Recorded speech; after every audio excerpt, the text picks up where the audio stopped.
दोस्तों, आज की वीडियो में मैं आपसे बात करने वाली हूँ अक्षय नवमी या आंवला नवमी के बारे में। कार्तिक मास की शुक्ल पक्ष की नवमी तिथि को अक्षय नवमी या आंवला नवमी के नाम से जाना जाता है और धार्मिक शास्त्रों के अनुसार आज के दिन आंवले के वृक्ष की पूजा करने का विधान है और आंवले के वृक्ष की पूजा करने से अक्षय पुण्य फल की प्राप्ति होती है। अक्षय का मतलब होता है जिस पुण्य का कभी भी क्षय न हो, मतलब कभी भी उस पुण्य का फल समाप्त न हो, जन्म जन्मांतर तक आपको आज के दिन किए गए शुभ कर्मों का फल प्राप्त होता है। तो देखिए, वैसे तो पूरे कार्तिक मास में ही जो भी हम शुभ कर्म करते हैं, जैसे कि दान देते हैं, दीप दान करते हैं, या फिर अगर आप किसी पवित्र नदी में स्नान करते हैं, या प्रतिदिन आप कार्तिक स्नान कर रहे हैं, तुलसी पूजन कर रहे हैं, कोई भी शुभ कर्म जो कार्तिक मास में किया जाता है उसका फल कभी भी समाप्त नहीं होता है। कार्तिक मास में किए गए शुभ कर्मों का फल जन्म जन्मांतर तक हमें प्राप्त होता है, लेकिन अक्षय नवमी उसमें भी बहुत विशेष होती है। इस दिन जो शुभ कर्म किए जाते हैं उसका फल अनंत गुना होकर हमें प्राप्त होता है। इसलिए आंवला नवमी का विशेष रूप से बहुत अधिक महत्व होता है। आज के दिन आंवले के वृक्ष की पूजा करने से समस्त प्रकार की कामनाएं पूर्ण होती है, क्योंकि शास्त्रों के अनुसार कार्तिक मास में भगवान श्री हरि विष्णु का वास होता है आंवले के वृक्ष में। तो प्रत्येक व्यक्ति को चाहिए कि पूरे कार्तिक मास में वो आंवले के वृक्ष का पूजन करे। लेकिन मान लीजिए कि ऐसा संभव नहीं हो पाता है, आपके घर के आसपास आंवले का वृक्ष न हो और घर से दूर होने की वजह से आप आंवले के वृक्ष का पूजन नहीं कर पाते हो, या फिर कोई भी और कारण हो सकता है, समय के अभाव के कारण आप आंवले के वृक्ष का पूजन नहीं कर पाते हो, तो भी आंवला नवमी एक ऐसा दिन है जिस दिन अगर आप आंवले के वृक्ष का पूजन करते हैं तो पूरे कार्तिक मास का फल आपको प्राप्त होता है। तो आज की वीडियो में आप जानेंगे कि आंवला नवमी साल 2022 में कब है, तिथि कब प्रारंभ होगी, कब समाप्त होगी, पूजा का शुभ मुहूर्त क्या होगा और किस प्रकार से आज आंवले के वृक्ष का पूजन करना चाहिए जिससे कि मन की समस्त कामनाएं पूर्ण हो। और आंवले का पूजन करते समय कौन सी वस्तु अर्पित करने से मन की समस्त कामनाएं, मतलब धन प्राप्ति की कामना हो, संतान प्राप्ति की कामना हो, शीघ्र विवाह की कामना हो, या फिर आपकी कोई और भी मनोकामना है, अपना घर चाहते हैं, मकान चाहते हैं, बड़ा व्यापार चाहते हैं, बड़ा नाम चाहते हैं, शोहरत चाहते हैं, जो भी आपकी कामना हो वो पूर्ण हो, इसके लिए आज विशेष क्या करना चाहिए। अगर आप कार्तिक मास का स्नान करते हैं तब भी आप ये उपाय कर सकते हैं, और जो भक्त कार्तिक मास का स्नान नहीं कर पाते हैं उन्हें भी ये उपाय जरूर करना चाहिए। और हाँ, आज के दिन आंवले का दान किस प्रकार से करना चाहिए, किस प्रकार से आंवले का सेवन करना चाहिए और किस प्रकार से आंवले की पूजा करनी चाहिए, ये संपूर्ण जानकारी आपको आज की वीडियो में शेयर करने वाली हूँ। तो बात करेंगे आंवला नवमी के शुभ मुहूर्त के बारे में, लेकिन इससे पहले जानते हैं कि आंवला नवमी की पूजा विधि क्या होती है। तो देखिए, आंवला नवमी के दिन आपको प्रातःकाल जल्दी उठना चाहिए। अब देखिए, जो लोग सुबह स्नान करते हैं, जैसे कि कार्तिक मास का स्नान कर रहे हैं, वो तो प्रातःकाल जल्दी उठ जाते हैं, ब्रह्म मुहूर्त में उठ जाते हैं। लेकिन जो लोग कार्तिक मास का स्नान नहीं करते हैं वो देर से उठते हैं। तो ऐसा मत कीजिए। आज के दिन, मतलब कार्तिक मास में आंवला नवमी के दिन आपको जल्दी उठना ही चाहिए। और वैसे भी अगर आप पूरे कार्तिक मास का स्नान नहीं कर पाते हैं तो कुछ पवित्र तिथियां होती हैं, जैसे कि एकादशी, नवमी तिथि, त्रयोदशी, अमावस्या और पूर्णिमा। ये कुछ विशेष तिथियां हैं जिस दिन आपको जरूर जल्दी उठना चाहिए, स्नान करना चाहिए ब्रह्म मुहूर्त में, और तुलसी की पूजा करें, भगवान श्री विष्णु की पूजा करें, जो भी आसपास देव वृक्ष हो उनकी पूजा करें। तो इतने मात्र से भी भगवान श्री विष्णु की असीम कृपा आपको प्राप्त होती है और कार्तिक मास का पुण्य फल आपको प्राप्त होता है। तो आज आपको जल्दी उठना है, स्नान कर लीजिए, और स्नान के जल में गंगा जल जरूर मिलाना चाहिए। तो गंगा जल मिश्रित जल से ही आज स्नान करना चाहिए। इससे सभी प्रकार के पाप कर्मों से भी मुक्ति मिलती है और पवित्र नदी में स्नान करने का ही पुण्य फल प्राप्त होता है। तो गंगा जल मिश्रित जल से आपको स्नान करना है। उसके बाद साफ स्वच्छ शुद्ध वस्त्र धारण करके भगवान श्री विष्णु की पूजा करनी चाहिए।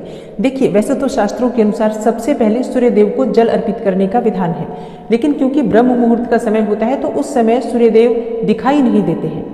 आप जल अर्पित कर सकते हैं, कोई समस्या नहीं है, लेकिन उगते हुए सूर्य को देखकर जब हम जल अर्पित करते हैं तो इसका पुण्य फल बहुत अधिक होता है। तो प्रयास करना चाहिए कि जब सूर्योदय हो, मतलब जब लालिमा आकाश में हो, तो उसी समय सूर्य को देखकर हम जल अर्पित करें।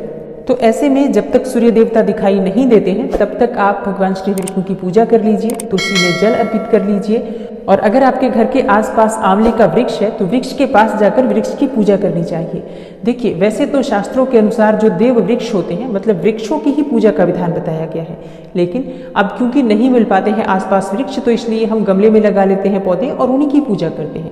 लेकिन प्रयास करना चाहिए कि अगर हमारे घर के आसपास कहीं पर भी, जैसे थोड़ी सी दूरी पर भी आंवले का वृक्ष हो, जो कि फलदार वृक्ष हो, तो वहां जाकर उसकी पूजा करनी चाहिए।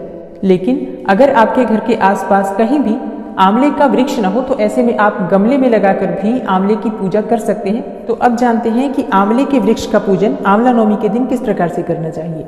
तो सबसे पहले आंवले के पौधे या आंवले के वृक्ष के पास जाकर प्रणाम करना चाहिए भगवान श्री हरि विष्णु को, और माँ लक्ष्मी का और श्री हरि विष्णु का मन में ध्यान करते हुए आंवले के वृक्ष की जड़ में दूध अर्पित करना चाहिए। कच्चा दूध अगर गाय का मिल जाता है अत्यंत श्रेष्ठ होगा, गाय का नहीं मिलता है तो जो भी दूध आपके पास उपलब्ध हो आप उसका प्रयोग कर सकते हैं।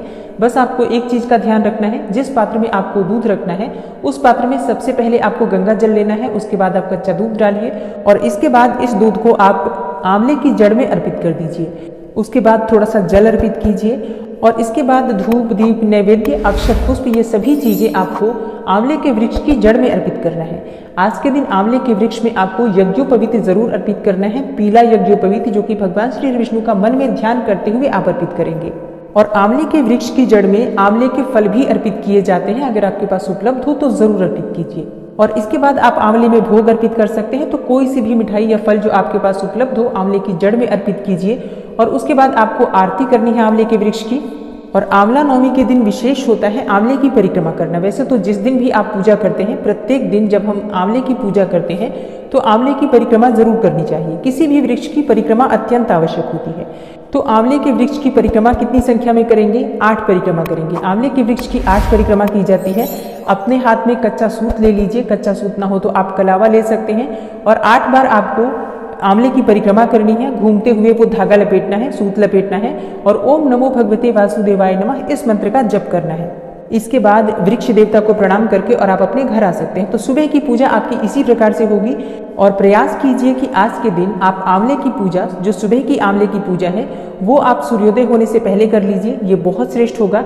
और जब आप आंवले की पूजा कर लेते हैं, मतलब अगर आप ब्रह्म मुहूर्त में आंवले की पूजा करते हैं सूर्योदय होने से पहले, तो जब तक आप ये सारी पूजा संपन्न करेंगे, भगवान विष्णु की पूजा, तुलसी की पूजा, आंवले की पूजा, घर के आसपास कोई पीपल हो तो उसकी भी पूजा कर लीजिए और तब तक सूर्योदय हो जाएगा। आप सूर्योदय होने के बाद भगवान सूर्यदेव को, उगते हुए सूर्यदेव को देखकर और जल अर्पित कर सकते हैं। और बात करेंगे शाम की पूजा विधि के बारे में, लेकिन उससे पहले जानते हैं आंवला नवमी के शुभ मुहूर्त के बारे में। तो देखिए, कार्तिक मास की शुक्ल पक्ष की नौमी तिथि प्रारंभ होगी 1 नवंबर की रात्रि में 11:04 पर और समाप्त हो रही है 2 नवंबर की रात्रि में 9:09 पर। और जैसा कि आप सभी जानते ही हैं कि सूर्योदय कालीन तिथि की ही मान्यता होती है, तो ऐसे में 2 नवंबर को कार्तिक मास की शुक्ल पक्ष की नौमी तिथि है। आंवला नवमी और अक्षय नवमी का पर्व मनाया जाएगा 2 नवंबर 2022 को। और आंवले की पूजा करने का शुभ मुहूर्त है सुबह 6:34 से दोपहर में 12:04 तक। तो सुबह से दोपहर तक 5 घंटे 21 मिनट का समय आपको प्राप्त हो रहा है सुबह की पूजा के लिए। और शाम की पूजा आंवले के नीचे विशेष होती है। अगर आपके घर के आसपास आंवले का वृक्ष है और अगर आप जाकर वहां पर भोजन बना सकते हैं, ब्राह्मण को भोजन करा सकते हैं, ये बहुत अधिक पुण्य फल देने वाला होता है। लेकिन देखिए, सबके लिए ये संभव नहीं है।